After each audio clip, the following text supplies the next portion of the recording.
In this lab, we will continue working with various packages for visualizing and carrying out spatial analysis. Alpine Fault. The Alpine Fault is the boundary between the Pacific and Indo-Australian tectonic plates. So I'll just show you that. So this is the website for Alpine Fault by GNS Science, and this is how the page looks like. Running up 600 kilometers in the spine of Aotearoa's South Island, the Alpine Fault is one of the world's major geological features. The Alpine Fault is the visible on-land boundary of the colliding Pacific and Australian plates. Movement of the Alpine Fault. So yeah, so you can if you want to read more, you can go through this page. This belongs to gns.cri.nz.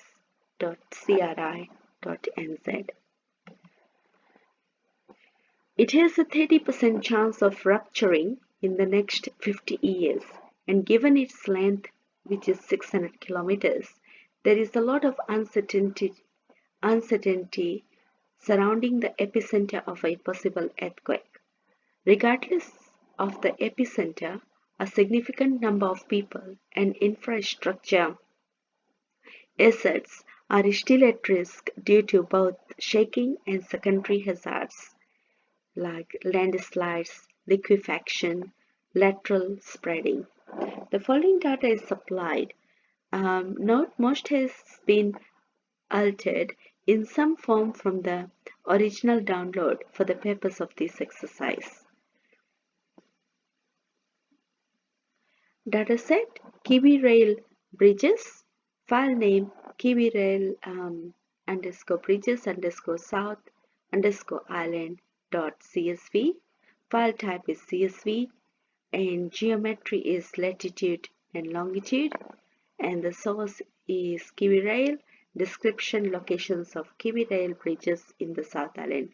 If I click on Kiwi Rail, so you see this page here. So this is data.govt.nz. So you can see all the events. So to get more information on this, you can visit catalog.data.govt.nz/dataset. Then we have the dataset from West Coast Buildings. File name is buildings_west_coast.gpkg, and file type is geopackage. Geometry is polygons, source is LINZ, and description is building roof outlines for the West Coast region. If I click on this, so this data comes from this website, data.linz.govt.nz. So this data comes from this website. This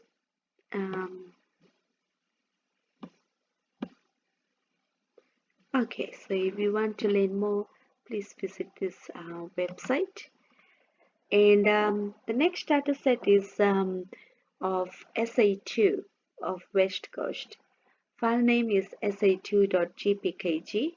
File type is geopackage. Geometry is polygons. Source is Stats New Zealand. Description is SA2 polygons for the West Coast region. And if I click on Stats New Zealand,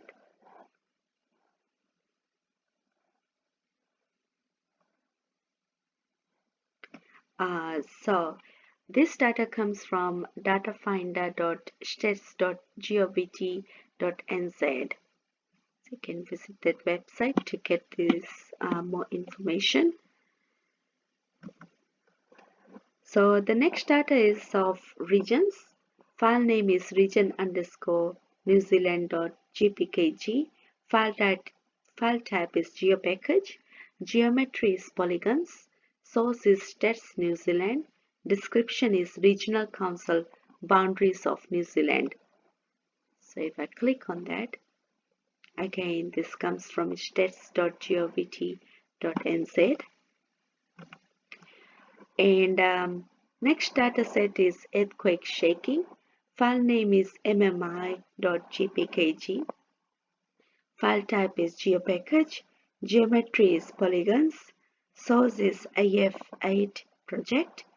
And description is this is a simplification of the MMI felt shaking intensities derived from a ground motion simulation. If I click on AF8, Alpine Fault magnitude 8. While we can't predict earthquakes, scientific research indicates there is a 75% probability of an Alpine Fault earthquake occurring in the next 50 years, and there is a 4 out of 5 chance that it will be a magnitude 8 plus event. So it's a little video of it. So this comes from the website af8.org.nz.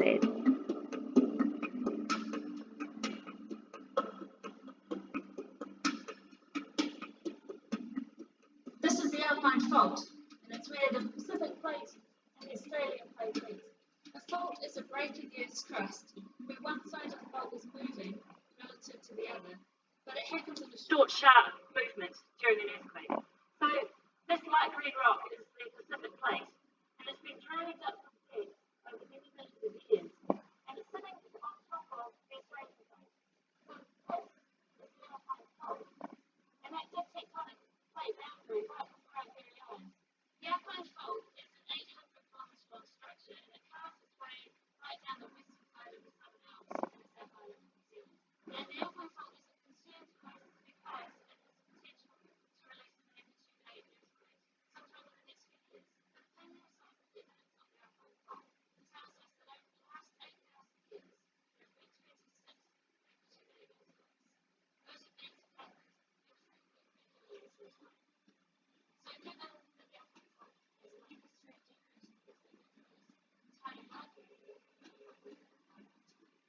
During an Alpine Fault earthquake, there is the horizontal movement of about 85 meters, and that is up to 3 meters.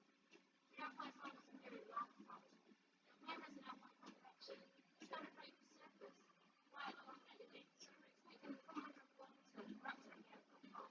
Now, when we get to that eruption, the surface temperatures up. So there's a road, a bridge, or a community building across the Alpine Fault itself.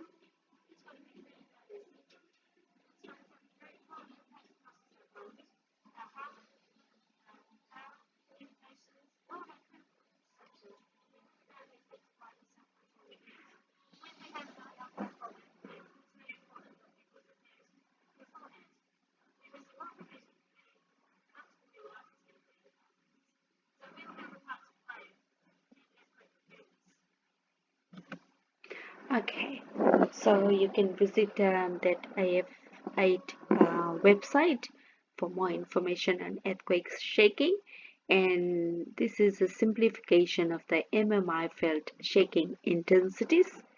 So let's look at MMI is modified Maselli intensity scale. So Maselli modified Maselli intensity scale is MMI. So this is how the graph looks like, and you can text in Wikipedia. You can read more about it, and then the next data set is on liquefaction susceptibility. File name is lick_susceptibility.tif. File type is geotiff. Geometry is raster. Source is Zon and Cox 2019. and the description is a qualitative metric of soil liquefaction susceptibility from very high to very low based on globally derived datasets. So if I click on that, so this takes me to the website zenodo.org, and there is a global liquefaction susceptibility map. So 1 is for very low, and then 5 is for very high. And a qualitative metric of soil liquefaction. So let's have a look at that. This is again taking us to the Wikipedia of soil liquefaction. And partially saturated soil substantially loses strength and stiffness in response to an applied stress, such as shaking during an earthquake or other sudden change in stress condition, in which material this is ordinarily a solid behaves like a liquid. In soil mechanics, the term liquefied was first used by Alan Hazen in reference to the 1918 failure of the Calaveras Dam in California. He described the mechanism of flow liquefaction of the embankment dam as if the pressure of the water in the pores is great enough to carry all the load, it will have the effect of holding the particles apart and of producing a condition that is practically equivalent to that of quicksand. The initial movement of some part of the material might result in accumulating pressure, first on one point and then on another successively as the early points of concentration were liquefied. Okay, so you can read more about this soil liquefaction in Wikipedia. And in this lab, we will assess the potential exposure from the Alpine Fault scenario on West Coast region buildings and or people for buildings greater than 25 square meters and on South Island Kiwi Rail bridges based on the shaking intensity, MMI, and liquefaction susceptibility. We aim to create a composite exposure metric and visualize these results.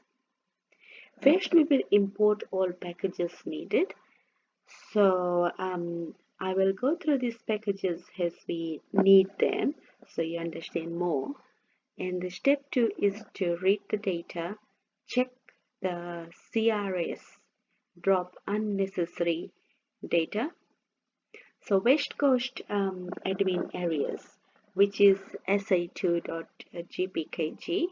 So we read the file using GPD, and this GPD is the library which is import geopandas as GPD. So gpd.read underscore file of the file name, data information, admin areas, info. So we can see that this particular file has 30 observations and 4 data columns. And there is a geometric column, and there is a population which is of 2018 in data type int 664.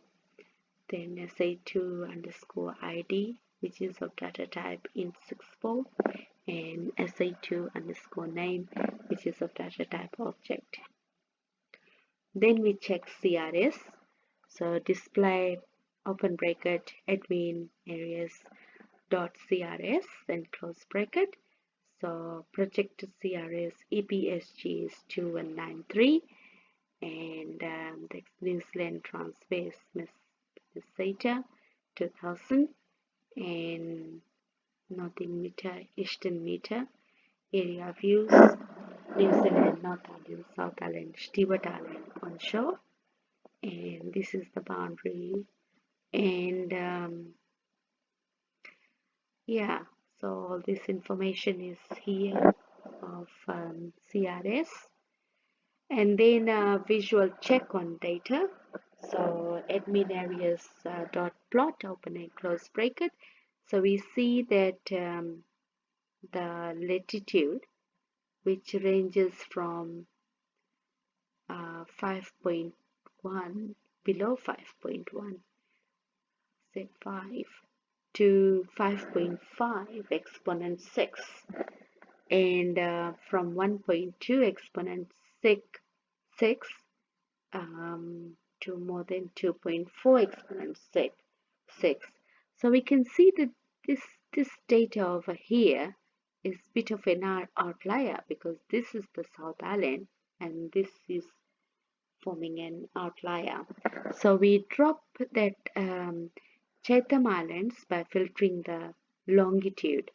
So we'll filter the longitude. So longitude cutoff, we let it equal to 2 exponent 6. So so the cutoff we want at 2 exponent 6. And this is how we do that. We let the admin areas equal a subset of admin areas, and the admin areas dot geometry dot centroid x less than longitude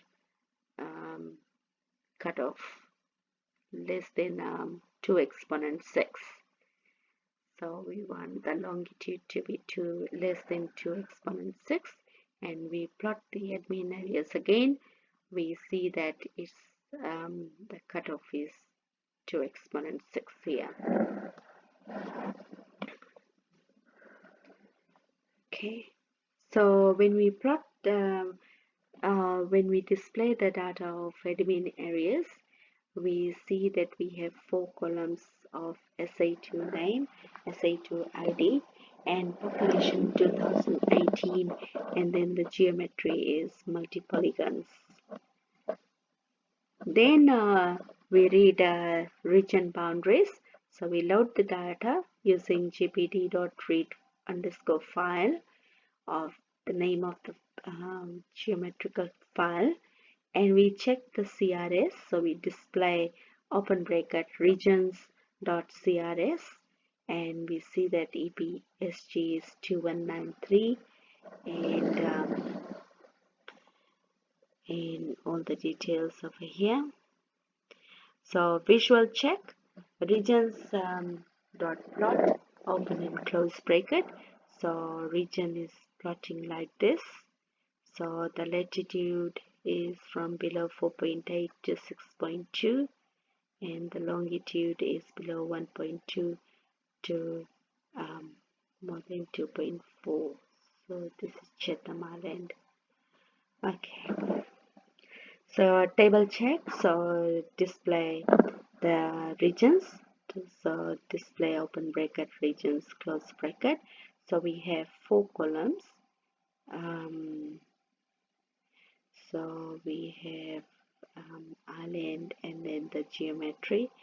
So the islands are north and south, and geometry is multi-polygon.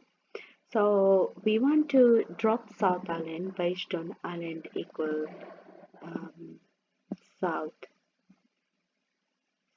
So no, we want to drop North Island. Yeah, we want to drop North Island, not south. So let's correct that. Island equal north.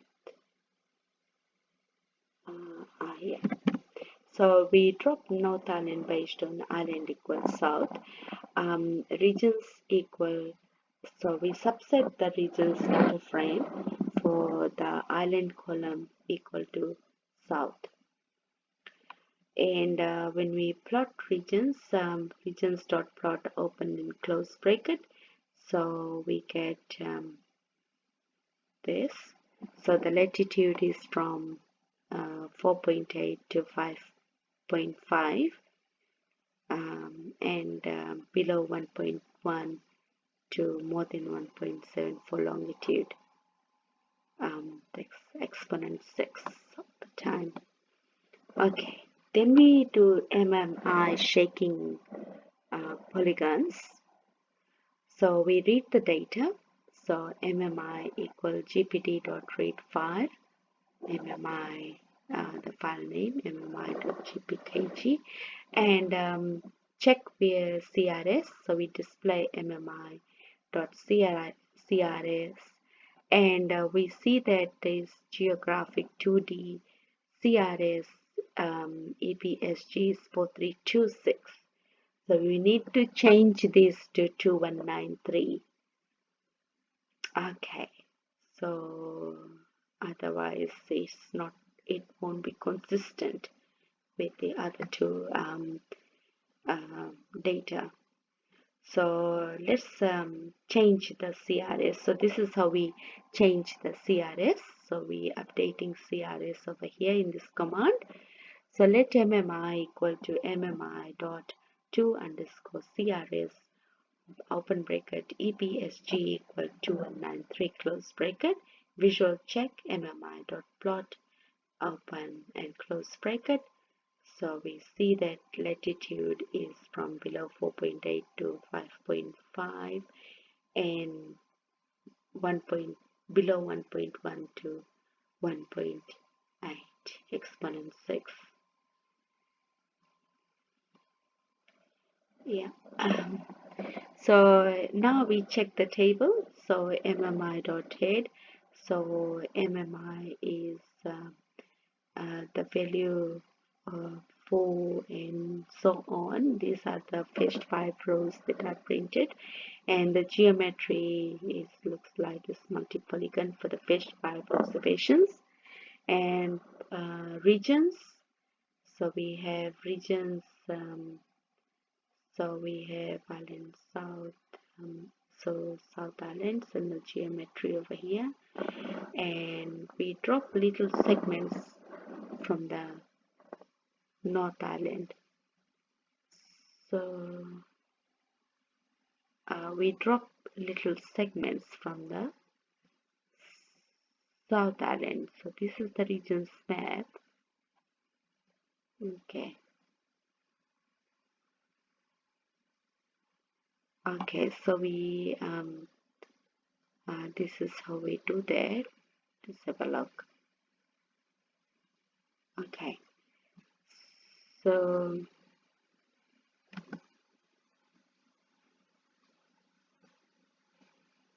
yeah, so we will continue this in the next lab. So thanks.